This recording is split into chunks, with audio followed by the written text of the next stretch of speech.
والسلام على رسول الله يا ربنا لقد ظلمنا أنفسنا ولا غافل لذنوبنا أنت فنتوجه إليك ونستغفرك ونتوب إليك والعصر إن الإنسان لفي خسر إلا الذين آمنوا وعملوا الصالحات وتواصوا بالحق وتواصوا بالصبر أما بعد. So we come towards the later portion of the tract ترويح للأمة في بيان تيسير للملة. And in this tract, pretty much Sheikh Uthman bin Fodi rahmatullahi alayhi is dealing with the issues of how to facilitate for the people. That's an extremely important point, how to facilitate for the people. And so we come to the fifth issue, and he poses the question with regard to dealing with the details of fiqh. And he says, is distinguishing what's obligatory, what's fard, from that which is sunnah, from that which is fadila, or prerequisite with regard to the soundness of our ibadah or not? He responds to this question by referring to Sheikh Ahmed Zarruq in his commentary on the book Al-Waqlisiyah, which is a book that deals with matters of fiqh and so on and so forth. And he says the scholars differ concerning those who perform their worship in the most excellent fashion, yet they do not know what is obligatory from it. Right. Will this suffice, since the Prophet ﷺ did not make his companions responsible for knowing that? Rather, he said, pray the way you have seen me praying, and other sayings like that. Oh, well, that person's ignorance of the details, right? Not suffice because the person is not acting on those details. Imam Ahmed Zarruq says the first answer is foremost, which is not knowing it will suffice for him, right? That if the person is praying with sincerity, it's okay. You know, the person doesn't have to go into the details to distinguish between what's fard, what's wajib, and so on and so forth. These technicalities actually came later. Shah Wali Allah rahmatullahi alayhi is one of the ones ينص على هذا ينص على هذا, and he details that issue, and he gives some evidences in the book Al-Insaf that the technicalities of the ulama came later. And the technicalities have to do with the different terminology and the classification of this versus that, and the setting out of degrees of ibadah. This is more important than this and that. Now, we say this, that in the first stage of knowledge, it's okay to have a general understanding. But the Muslim should move forward in that regard. It shouldn't stay at the basic level. So this type of advice, we take it for ourselves, those of us who are studying and we teach at times, and in da'wah, to be easy on the people, right? To be easy on the people. There's levels of knowledge, and there's no doubt that it's important to have an understanding. We can't always stay at that low level of knowledge. That has been a detriment in the da'wah as well. And so we hear people say, focus on stories. We see, just make it easy. And then they make that the norm, and they block the road to the ulama, because they feel as though they can dominate in that area where it doesn't need much expertise. So then you find just anyone gives the khutbah. You find anyone just starts talking about the deen. That's not the end game here. The end game here is to understand that there's different levels of knowledge and different needs. Let's go to the sixth issue. I just wanted to complete the statement. And so we have to begin with the people in that which is easy, so that they get a grasp of the most fundamental, easiest concepts, and then we can start raising the level of literacy. The sixth issue, if you were to say So there's a question is posed: what is obligatory for the responsible person to know and perform the deen, the mukallaf? He takes the answer from Abdul Wahab al-Sharani, who said in الدرر المنثورة في بيان زبد العلوم المشعورة, verily Allah has only made all of his servants responsible for what the Sharia has explicitly established. And what the worshipping human and the dedicated believer means is that they behave in accordance with that which is clear, sarih, from the book and the sunnah, and that which is drawn out by way of istinbat or istinbatat. In other words, the detailed issues that the ulama obligate, and that's where you begin to find these details in the books of fiqh. This is not an obligation, although it's necessary at a certain point to know those things, right? When we talk about raising our level of knowledge. But again, here talking about this, the basic level, what's the minimum? If we can get this minimum in place, then we can have clarity on how to do da'wah, how to educate, and how to deal with the people. And so he's talking about what the basics of what are known.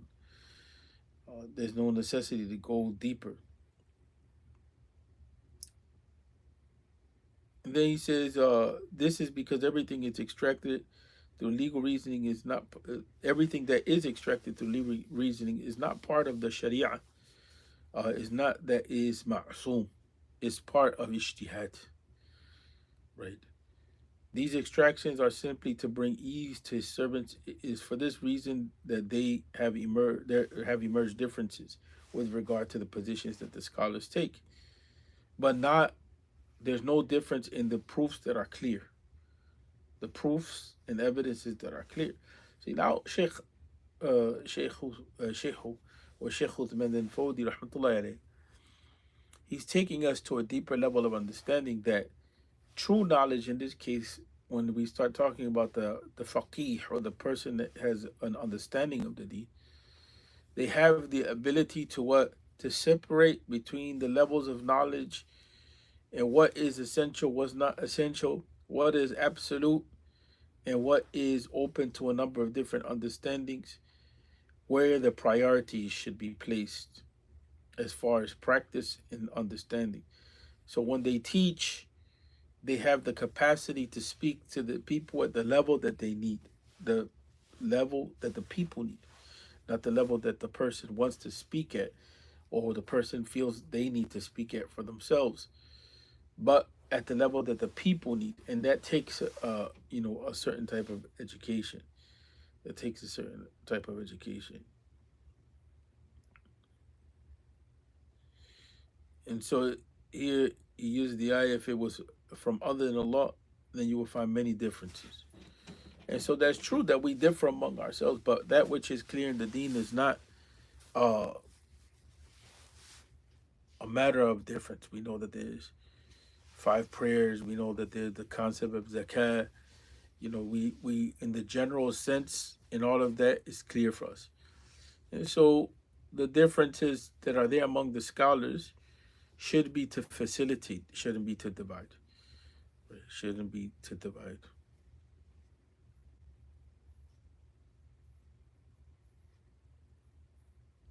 So he says, in all of this, there's no harm, nor is there any difficulty in anyone acquiring these detailed knowledge, since it comprises of you simply performing so and so and avoiding so and so. No, I'm sorry. He's talking about the. Let's go back. This means due to the diversity in the temperament of people and their makeup, right? That you're gonna find differences among them. After quoting the ayat, what is meant by the knowledge of Allah is that which Allah has clearly enacted as law or sharia. Since this is the knowledge which the servant will be questioned about in the hereafter. In all of this, there's no harm, nor is there any difficulty in anyone acquiring it, in that knowledge, since it comprises of you simply performing so and so and avoiding so and so. Nothing hampers or stops or blocks the least of the common people from understanding this. It's easy for them to understand, in other words. And that's where we have to differentiate between what's essential, what's not essential. And this is the other part that I was referring to, but I had advanced myself. Uh, I spoke before the time, so this is the part. This is contrary to what has been enacted by the scholars of Ijtihad from among the Imams, right? Because their knowledge is detailed knowledge, and they're going into issues to clarify some points, but not everyone has access to that unless they study. Unless they study. That doesn't mean that we throw aside what the scholars have engaged in as far as their research, but what is an obligation on the people to know as individuals is different than what is a collective obligation. We have to have ulama among us that know the details of the deen. But with this regard, we it's a matter that um, the general community doesn't have to know the details, but they have to have a certain level of literacy. And he says further in these details, right? Further in them, he's talking about the details of the scholars. There's difficulty and hardship, and one needs to expend a lifetime uh, in gathering or understanding this knowledge. Thus, there's no blame for a person who doesn't engage that knowledge right. It says in the Tabaqat al-Kubra, blame falls on those who act contrary to the clear injunctions of Quran, the Sunnah, and Ijma or consensus and nothing else. It is also mentioned in the Durri al-Manthura that the consensus stems from those matters which are easy for the ulama to have agreed upon in the past. It is also forbidden for the ummah to violate it, the consensus. So that consensus are those issues which become clear. And there's a discussion on that, but I don't want to get into the details of that. Just want to get into the idea of, I want to stay with the idea of clarity of knowledge and the degrees of knowledge, and not to confuse the issues and confuse the people. And the people themselves should know that there's different levels of knowledge, right? And so in matters of fiqh, they should have that base knowledge, and then they should know that there's details, but that's for the people of expertise and knowledge. If they want to learn those things, then they should associate with the people of knowledge to learn those things. But it's not an obligation on everyone to know those things. But it's no doubt recommended for people to raise their level of literacy. And that has been the path of the Muslims for some time, that after learning the basics, they keep moving forward in knowledge. There's no doubt about that.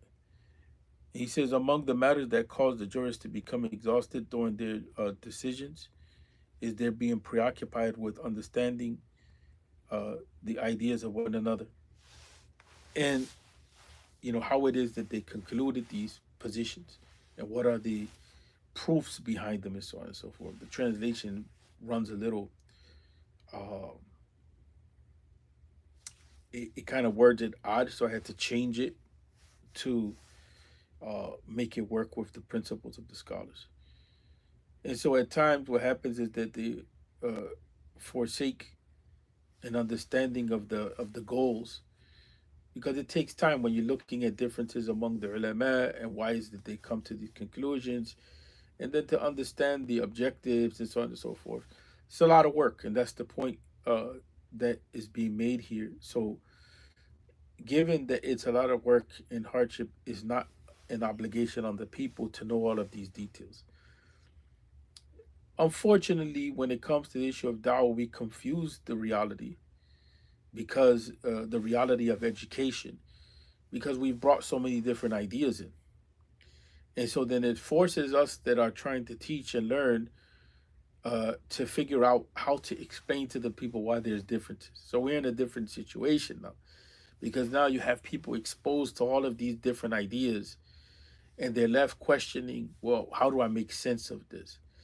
So at a certain point, it's important in da'wah and education to clarify to the people, to bring a sense of understanding that allows people to work with one another or respect one another. Or else what happens is that whatever they learn, they believe to be it, and there's no differing on the issue.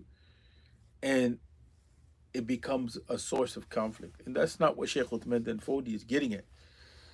Sheikh Uthman Dan Fodi is basically saying, look, he's posing the question, what is the most basic knowledge that people are obligated to know? He's not saying you don't go beyond that basic level, but he's saying, what is the most basic? He's saying the details you don't have to know. Why the ulama different, you don't have to know. That's not the necessary knowledge for the beginning people or for the general public. Now, what happens is that once you get into knowledge and you begin to study, there's going to be a point where now you have to raise your level of knowledge. You have to raise your level of knowledge to understand why it is that the ulama took certain positions and why it is that they differ. But that comes with time. That's not something that's an obligation on the masses. See, we've confused these issues amongst the people overall because we ourselves haven't been trained on how to address issues. So he says, for this reason, if they were to abandon all of the ideas other than that of the Messenger of Allah, sallallahu alaihi wasallam, and neglected to act with anything regarding it, then there would be no harm upon them in this world nor in the hereafter. And that's an important point. Why? Because in the debates about whether to follow a madhab or not follow a madhab, there's been books that have been written, like for instance, Minhajul Muslim, and a number of other books. Sometimes even within the madhab, the contemporary scholars have written books to facilitate the practice of a madhab. So we may not be studying the traditional texts of the past that was well known, that people, it's popular to study. It's okay to follow that which is clear and simple. I gave two examples, one of a madhabi approach and one of a non-madhabi approach. Because, see, somebody may follow a book as well from a madhab, and it's not the book that everybody is following. It may be like kind of like the madhab may easy type of book. And people start to challenge that. Like, relax. Let the person study and learn in a basic, systematic way. They're not obligated to go through a whole curriculum. Now, we know the benefit of going through a whole curriculum of the madhab.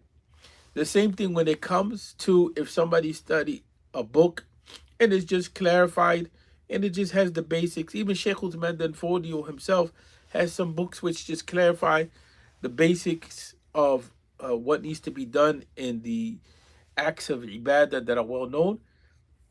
And he doesn't go into a lot of details. So if you have somebody that's teaching that and just clarifies the basics on how to implement it, that's fine. That's fine. See, we're the ones that are confusing the issue, in that regard. And because we're not thinking about the people's educational level, and neither are we thinking about the purpose of why these things are written, or neither are we thinking about the levels of knowledge. So he says, for all of the teachings of the scholars are not free of three conditions. One, either their teachings conform clearly to the narrated sunnah. In this case, the favor is with the sunnah, and the scholar of the mujtahid who is like one who narrates the sunnah in that regard. Two, either it contradicts clearly the sunnah. In that case, it should be abandoned, and one should act in accordance with the sunnah. And three, either it's not apparent whether it conforms or it doesn't conform, or whether it contradicts. Then the best condition is to cease acting by it and neglecting it, except when it leads to that which is encompassed by religion. But the reality is, who can know that except the scholar? Who can know that except the scholar? And that's quoting from Sha'rani, Imam Sha'rani. So Sheikh Uthman Dan Fodi takes the position as his own, but that's quoting from a so-called classic scholar. I say it in that way because people like to think that this stuff, at times, these types of opinions are anti-madhab. They're anti, they're coming from a combative Salafi dawah against tradition. That's not true. As a matter of fact, I have one book that's written by one of the students of the Gomeri brothers, Tulaidi. And Tulaidi is not Salafi by any means. And he wrote the book. It's called Fiqh Sunnah, not the Fiqh Sunnah of Sayyid Sabiq. He wrote the book, and he's basically going just by the basic structure of fiqh, and is not madhabi based. And so you have that. You have that approach. Some of the scholars, like Dr. Ramadan Bulti, rahmatullahi alayhi, and others, were concerned that people would begin to undermine the madhab. It would lead to confusion. And so they wrote against that. Even Imam Ibn Rajab, rahmatullahi alayhi, he has some statements that a small pamphlet, it was translated into English as well, about warning people who warning against not following the madhab. But the reality of the situation is that if the he's talking about the four madhabs, but it doesn't make sense 100%, because in the time period of Imam Ibn Hazm, which was 500 years ago, Imam Ibn Hazm in Al-Andalus, they were following the Dahiri school, and there was other madhab that were being followed. I understand the point that Hafiz ibn Rajab is making, and I'm no one to go against it. But other scholars have noted that, the issue here is wide range, right? The issue here is wide range. So we're not obligated to we're not obligated to follow a madhab in all of its details. But sure, it's something that is beneficial. It's something that builds scholarship. It's something that builds clarity, right? But at times, even in the madhab, we may find that some of the things that some of the scholars have said may be problematic. And you find that even in the madhab, they're debating issues themselves. That's why the madhab is so beneficial, because it is a systematic presentation of knowledge. Now, now the question is pushing the people to follow a madhab or not follow a madhab. He's saying we're not obligated to follow a madhab in that regard. Should we follow the way of the ulama? Yes, but we have to be careful in what we're obligating the people to. Anybody with common sense knows that the study of the madhab is extremely beneficial, and it's going to build up scholarship. But anybody that's fair and just also knows that becoming familiar with the ahadith earlier on in your studies is extremely beneficial. Does that mean that the madhab don't follow Quran and Sunnah? No, that doesn't mean that the madhab don't follow Quran and Sunnah. Madhab are based on Quran and Sunnah, but the madhab are based on Quran, Sunnah, and the derivations or the istinbatat of the scholars, right? And so the madhabs, they include more than just Quran and Sunnah. They include a reflection on Quran and Sunnah and its application, or sometimes a clarification on points of Quran and Sunnah and where the issue may not be clear. So there's a whole scholarly process that's operational when you're dealing with the madhab. The danger at times with some of these books that are not written, according to the principles of the madhab, is that they themselves are pushing for positions that may not be always worked out. But I mean, there's no perfection. There's no perfection with any school, in that regard.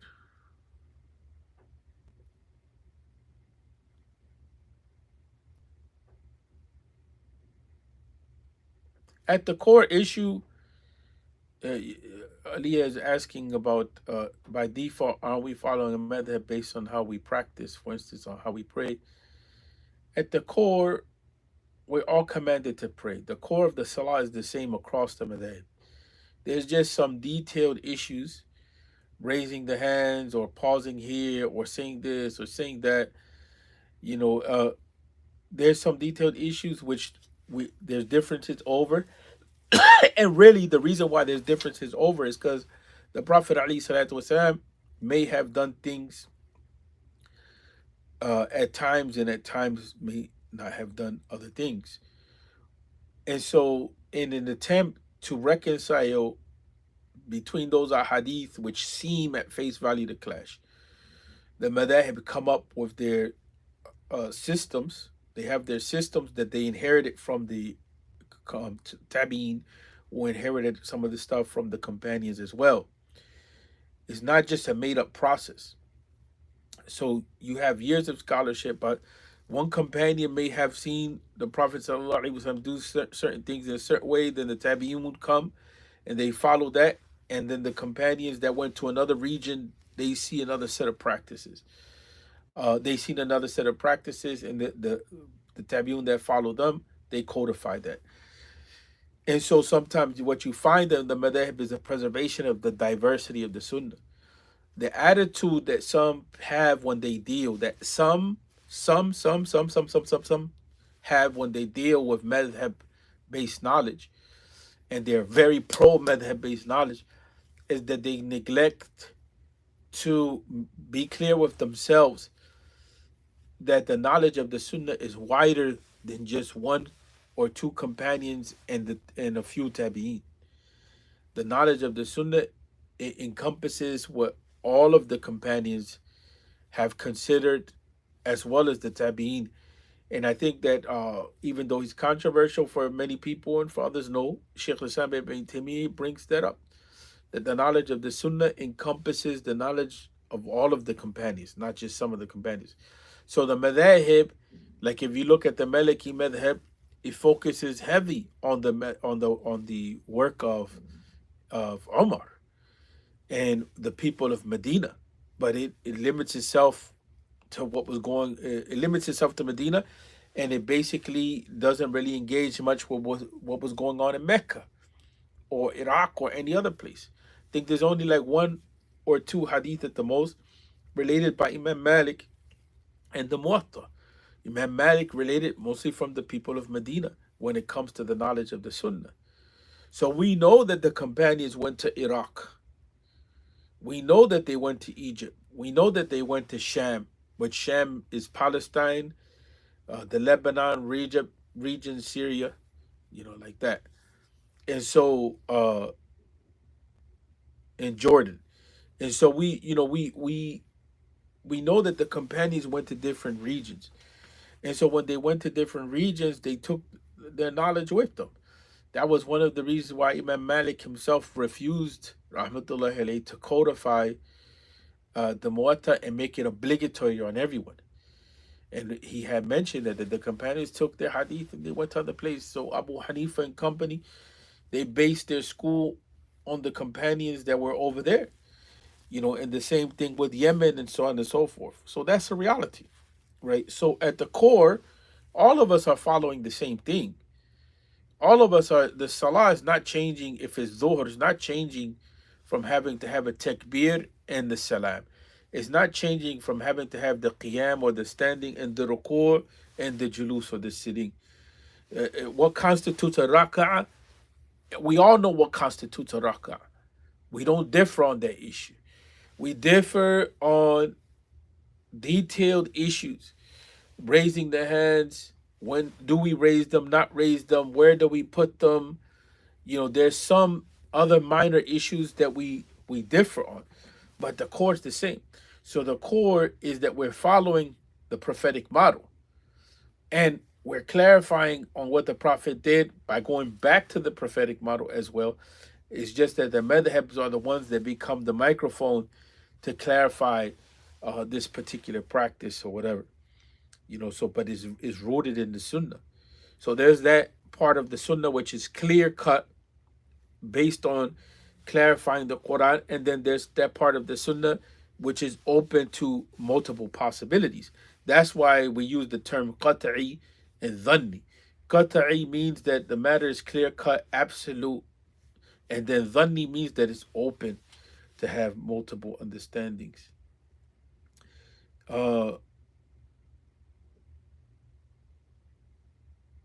And he goes into other details there. I want to leave it there. I want to just close off with the seventh issue. He says, if you were to say, is it possible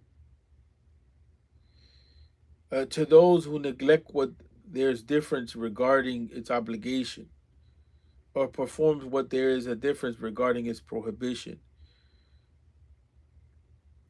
Okay, let me reread this because the translation not flowing that smooth. If you were to pose the question, is it possible possible to make an objection to those who neglect what there's a difference over regarding whether it's an obligation or not, or performs a matter in which there's a difference over where there's a prohibition or not, right? So Imam Izzuddin Abdul Salam rahmatullahi alayhi said, objection can only pertain to what is clear or an agreement about with regard to it being an obligation or a prohibition. So this is where the ulama, they have the concept la inkar fil ijtihad. And it's a debated point. This point has come out. I think some of the more contemporary Saudi scholars have brought this out, especially where there's differences in one, and the differences lead to one scholar saying it's haram, the other scholar not saying that is otherwise. The problem that we have in that situation where it can lead to confusion because one person says it's haram, the other person says it's not haram. So the question becomes, do you object to that? Can we object to that? Well, some of the scholars said yes. Some of the scholars said we can't have that level of contradiction. We have to have clarity. And other scholars, you find in those types of situations, they attempt to remove themselves from the difference. They attempt to move themselves from a difference under the principle khuruj min al-khilaf mustahab, that it's desirable, recommendable to abandon the difference, right? Abandon. That's why the danger is when we read books of fiqh and we're reading fatawa and we're reading multiple fatawa and we're doing that on our own, we can fall into the haram by not being clear. I'll give you an example. There was some time for a minute where people were finding an athar, a statement that was being attributed to Ibn Abbas with regard, Ibn Abbas with regard to the muta marriage, temporary marriage. So people, especially in the online world, they found this statement and they found some support for muta marriage, and they didn't see what the scholars had said about it based on what the companions, the tabi'in and the companions had said before them. And so they started to practice muta marriage. And the reality is that because they found a statement that they believe supported muta marriage, they found a statement that supported muta marriage, but they didn't know exactly where the scholars stood for this, right? And so they made operational or actionalized a position which nobody is practicing among the Sunnis. It at one time existed and it was abrogated. That's one extreme example of how people, they can fall into mistakes by not being grounded with scholarship. So, but that's an extreme example. The examples that he's giving here is more on issues where there's ijtihad among the scholars and they contradict themselves. That's why some people say it's easier to just follow a madhab and you follow your scholarship. And we say, or follow scholarship in general. The scholars of Al-Azhar had taught us that. If you follow a scholarship and when you start getting into these detailed issues, then you're falling back on the scholarship that you're dealing with. But the scholars in Saudi at one point in time, they were not so pleased with this position. And they said that if you have a matter and you have multiple opinions across the madhab, and it boils down to two positions, one says haram, one says halal, it's impossible for that contradiction to exist. So we have to look at where the harm is at.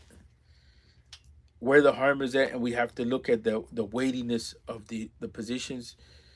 And in some ways, I have to be honest, when it comes to the general public, in some ways, that's important to clarify. And the only way that you can clarify that is with scholarship on the ground that's operational, not by referring to books solely. But because in the US, scholars don't have a role, this is probably the most difficult thing to deal with, what he's saying here. Can you object to those who neglect what there's a difference in regarding an obligation or regarding a prohibition? You know what I'm saying? If they engage in an act, there's differences over the issue. One scholar says haram, another scholar says it's not haram, but they end up doing it. Can you object to them? That's in the case of the haram. Izzuddin Abdul Salam says no. In the other case, one scholar says it's an obligation, the other scholar says it's not an obligation. Can you object to them? Imam Izzuddin says no. Right? Imam Izzuddin Abdul Salam said the objection can only pertain to that about which there's agreement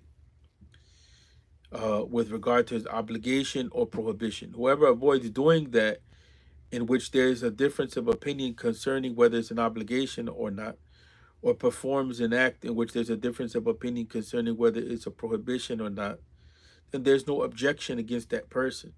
There can only be an objection for that person if he's following a scholar in an issue whose legal judgment has been repealed. Like I mentioned, the case of the of muta marriage.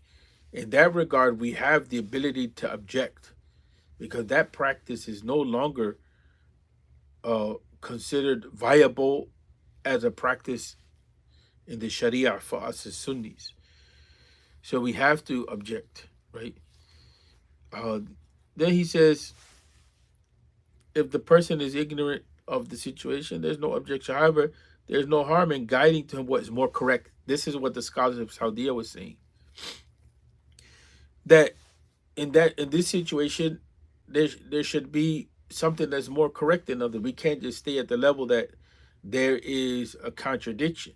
One says halal, one says it's haram. That could be the case if you don't look at circumstances. That's why living scholarship is important. In theory, it may be halal haram, but then in application, no. The issue becomes more clear cut. But the idea here overall is this. In matters where the scholars differ, we shouldn't object to people who may be following something different than us and following another scholar, because it's not a matter in which there's a clear-cut agreement and ijma, a consensus. We should have a degree of tolerance. The issue that I brought up is that we should be careful in matters where there's clear differences so that we don't fall into a situation of destroying our deen, or like we should be cautious. And so that's kind of not what he's bringing in, that you can guide the person to something that's more correct, right? There's no objection to him because he is not committing something clearly forbidden in that case. This is because it is not incumbent, it's not obligatory upon that person to follow the one who says it's haram, nor is it obligatory upon them to follow the one who says it's halal. In Talkhis, in the book Talkhis al-Ikhwan, it says there's no harm in guiding the common person to that which is the most well-known, al-ahwat, or that which is most cautious in the deen. However, he is not to be guided by the theories of the scholars of ijtihad, right? This is in order that he can be returned to the more acceptable proofs. In other words, let's say in the case that it's a scholar who's by himself in ijtihad, let's put it that way so it could be a more clear example, then that scholar's by himself in the position, right? So don't guide him over there, guide him to where it's more clear, where the community is at. That's my 2 cents on that. You know what I'm saying? Sometimes, to make an excuse for people, you may find an opinion somewhere that is not well known, but here that's not the idea. The idea here is there is no harm in guiding the common person to that which is the most well known, that which is the most cautious in the matter of the deen, right? So here we're talking about removing from the person the sense of doubt about what their situation is. If you fall into a situation in which there's a contradiction between one saying is halal, the one saying is haram, the side of caution, there's no harm in that, of pushing people towards where there's caution. And there's no doubt that protecting ourselves against harm proceeds from taking benefit. So that which is considered haram is harmful. So it's better to come to this side, that which is clear, you know, and the person is saying is an obligation, because an obligation is going to bring you to that which is beneficial. A prohibition is that which is protecting you from falling into what is harmful. So the idea of al ahwat is the idea of a cautious position, right? Based upon that, objection is not permitted except for him who knows that the action that he is prohibiting, there's an absolute agreement which regarding with its regard among the ulama. In other words, it should be a person who has scholarship behind them.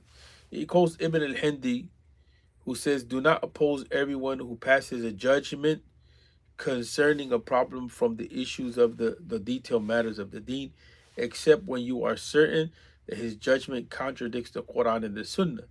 What Sheikh Uthman Dan Fodio is doing is trying to create an environment where the authority of the ulama can be established, and where the general public has an understanding like this is a level of knowledge which is common and basic, and there's details in the knowledge of the deen.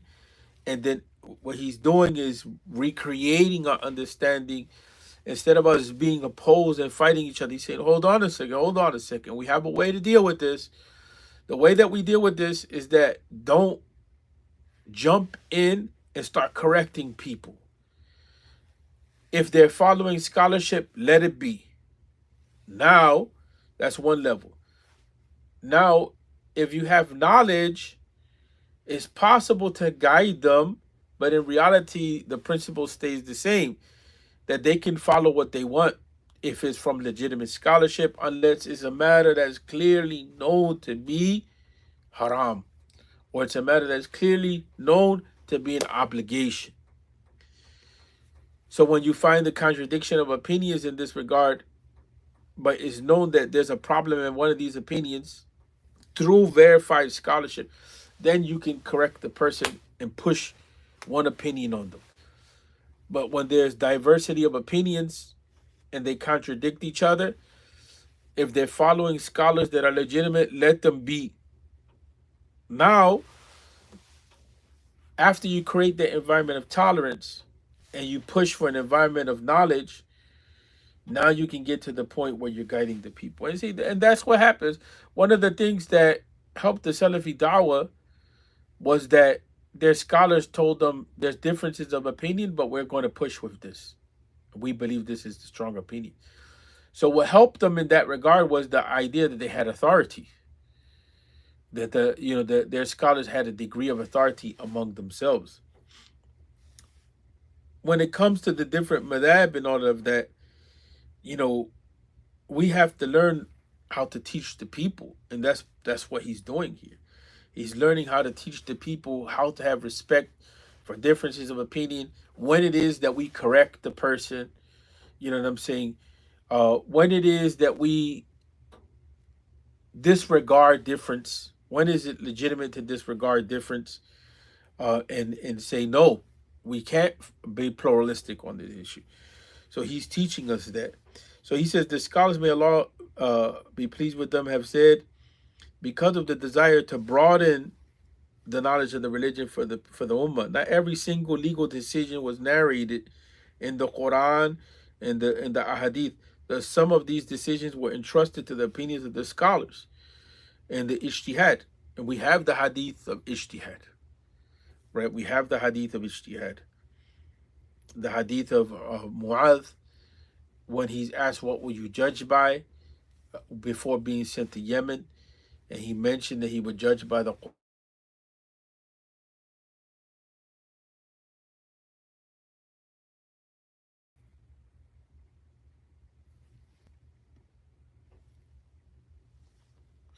I'm sorry, the internet got cut. That he would answer between if it wasn't in the Quran, then he would follow with the Sunnah. If it wasn't in the Sunnah, then he would refer to Ijtihad. Sheikh Al-Albani didn't agree with that hadith, but because he didn't agree that there should be an order of priority between Quran and Sunnah. But the reality is, majority of the scholars of weight agreed with the hadith. And so he was alone in that regard. Sheikh Al-Albani was alone in that regard. But that hadith uh, opened up the door for us to have an understanding that deen is more than just literal meanings of Quran and Sunnah.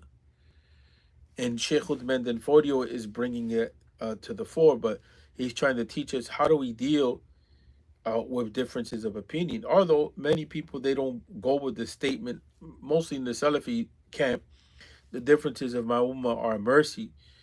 The scholars have followed that to some extent.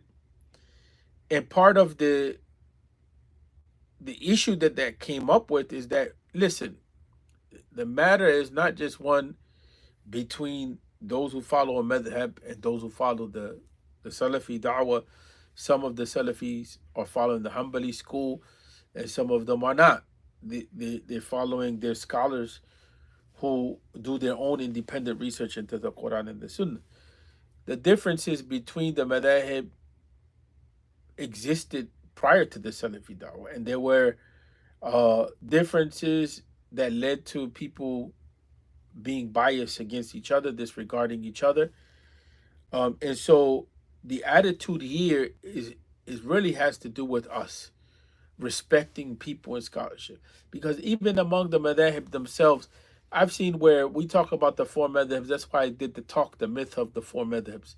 We talk about the four madhabs, and in reality, at the end of the day, we don't believe at all, because we will say we only can follow what we follow in our madhab.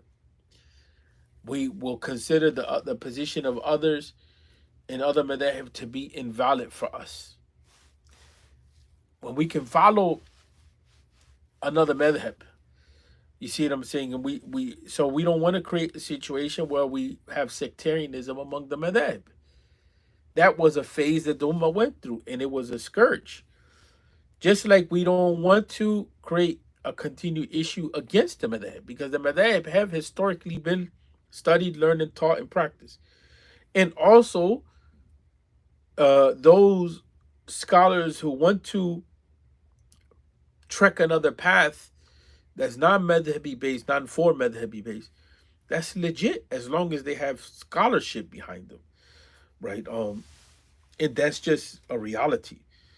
That's just a reality. It says in Talkhis al-Ikhwan, it is not necessary for the common person to adhere to a particular madhab. The people from the time of the companions, radiallahu anhum ajma'in, continue to imitate the scholars in the incidence of difference without adhering to a particular school of fatwa. And no one among the scholars objected to this. None of those who gave fatwa ever said to those seeking the decision, if you seek a legal decision or fatwa from me, then don't ask anyone besides me. This ruling is among those which we know to be of necessity. Sheikh Uthman Dan Fodio followed the Maliki madhab, taught the Maliki madhab, but not with the extremes, because he also looked at the Shafi'i school as well, and he comes to that conclusion at the end. I find that Sheikh Uthman Dan Fodi's position is probably one of the most balanced as far as teaching us how to operate in fiqh. We have to be careful in the extremes that we go into. Now, at the end of the day, people, whether you follow a madhab or don't follow a madhab, you have to follow systematic scholarship. That's the bottom line. Who is considered a scholar? That needs a discussion by itself. That question comes up. But in general, who's considered a scholar is one, there's levels of scholarship. That's the first principle that we have to understand. Everybody's not at the same level. So if we open up the idea of scholarship being talib ilm, the person who seeks knowledge, everybody's not at the same level. So some are qualified at a high level and some are not. Some are at the basic level. But that needs a discussion. The other question is there any correlation between the Hanbali madhab and the Salafi scholar? At today's time, yes. In today's time, there's a correlation between the two, but not totally. So you have people like Izz al-Hanafi, who is one of the commentators of Aqida Tahawiyya. He was Hanafi in his madhab. And you have, for instance, Sadiq Hassan Khan, uh, who didn't have anything to do with Saudi scholarship or the Hanbali madhab. He followed Imam al-Shawkani, and he was Athari in Aqida, and the same thing with the Shawkani and Amir Sana'ani and Ibn Wazir. They had a whole different fiqh orientation, and they were Athari in Aqida. The Salafi idea has been restricted, to mostly mean those who are following Sheikh Muhammad bin Abdul Wahhab and Saudi scholarship. And that has its limitations and meaning. And that's fine, but because you also had at one point in time Sheikh Muhammad Abdul and Rashid Rida, they were considered to be Salafi, meaning that they were returning back to the understanding of the companions in that they were researching them and clarifying what their positions were, versus just following what the later day scholarship was saying. That's a discussion in and of itself, how the term Salafi has taken on different meanings. But in today's time, it means those who are following Sheikh Muhammad bin Abdul Wahhab and mostly the Saudi scholarship. Although the meaning technically is more expansive than that.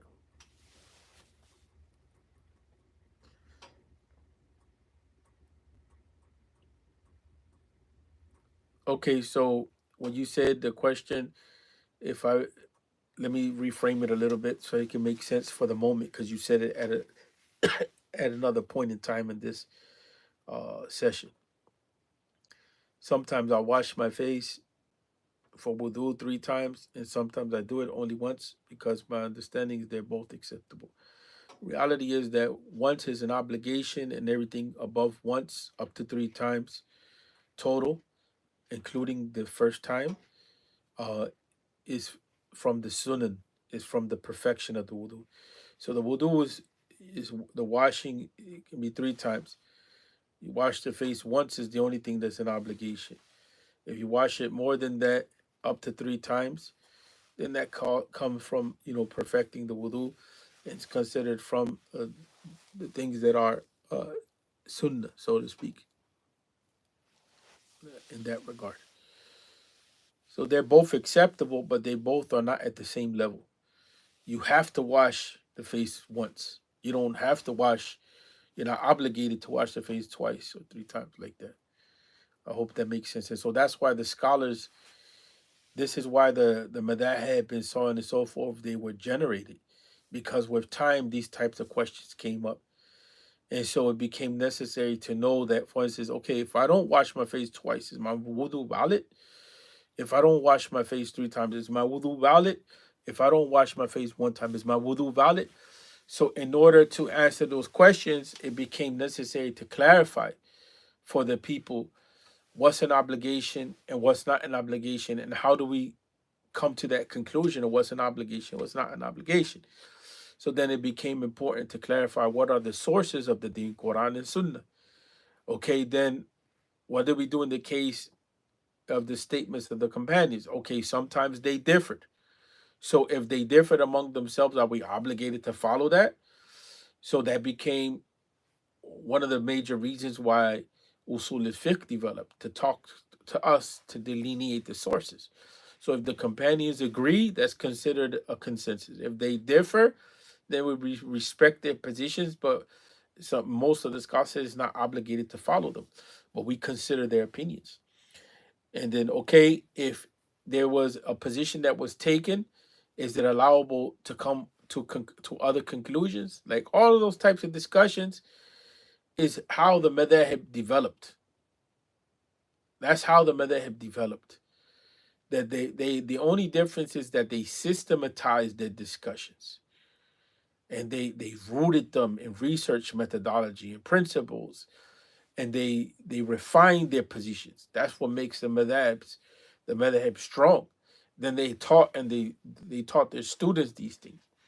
You see what I'm saying? Like a lot of the positions that have come out in today's time, in some of the non-madhab based fiqh books, uh, in order for them to become a full-blown madhab would take a long time. They would have to take some time in order to develop themselves. You see what I'm saying? Because those positions are still in the early phase. Like Sheikh Al-Albani has fiqh opinions. But in order for Sheikh Al-Albani, his opinions to be codified into some sort of systematic effort in his fiqh opinions, it would take time over that. Uh, but he opened the way for that for himself and his followers. Is Shawkani the same thing? Is Shawkani, he developed a, a school of thought, but Shawkani is a little more advanced because he way more systematic than Sheikh Al-Albani in fiqh, in terms of he has like maybe 4 books in fiqh, and that's the Shawkani. Um, what Sheikh Al-Albani did was that he researched all of the hadith in Manar al-Sabil, and which is a Hanbali fiqh book. And he chose it because of his organization and orientation. He also did other books. He also commented on the ahadith in Fiqh Sunnah. And then he has his magnum opus, which is his series in sound hadith, his series in weak hadith. And so with that, he just focused on the hadith, not extracting from it. And so that in order for him to become a madhab, it would require students to continue that work, which I didn't really see many of his students continue that work on that level. Maybe the closest is Mashhur al-Hasan and others, but not in such a systematic way that a new generation can come and follow that, and it'll be the madhab of al-Albani. This is Allah knows best.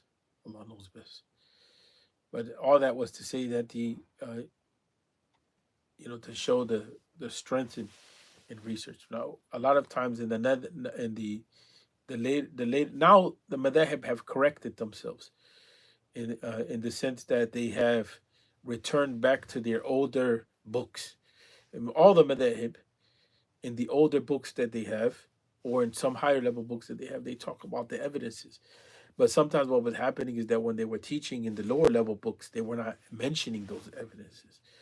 And so now most of them have gone back and they have taken and clarified to the people that yes, we have evidences for these things that we say.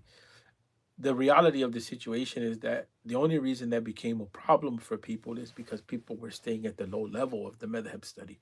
If they would have continued in the madhab study, they would have seen that the madhab have evidences. And some of the students that were studying uh, in the Salafi da'wah, they began to criticize, but they themselves were not clear that the madhab have their evidences. So they were just looking at books with no evidences, saying that these people are talking with no evidences on the Quran and Sunnah, which is not true. That's not true at all. You know, but alhamdulillah that things have toned down in today's time. Um, Things have clarified themselves. There's much more literacy, much more understanding, and there's much more exchange and benefit. That's why in the U.S. we shouldn't highlight differences to the extent where it's unnecessary. We should only deal with the differences when it's necessary and explain why there's differences, because there's so much benefit now to exchanging. the idea of following Quran and Sunnah, strictly following Hadith, that's a very beneficial idea. But then how do you do that? That's where you need to have a study of the madhab and so on and so forth. So the Salafi Dawah pushes us to be more concerned with the Hadith and so on and so forth. And the other schools, they push us to be systematic and focus on principles and so on and so forth. And nobody disagrees with that, even the scholars.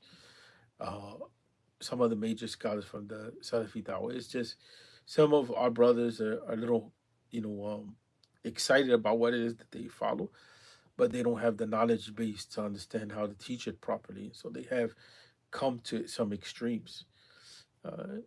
And even those who follow fiqh, sometimes you listen to them, and sometimes it's an extreme. They think that you can't follow anything else except that. And Sheikh Uthman then Fodio showed that that's not the case. So, inshallah, tomorrow we'll deal with the the other pamphlet that deals with the acquisition of knowledge. اقتباس العلم. اقتباس العلم. Hopefully we'll try to do that in the morning time. Assalamu alaikum wa nastaghfirullah wa atubu ilayh.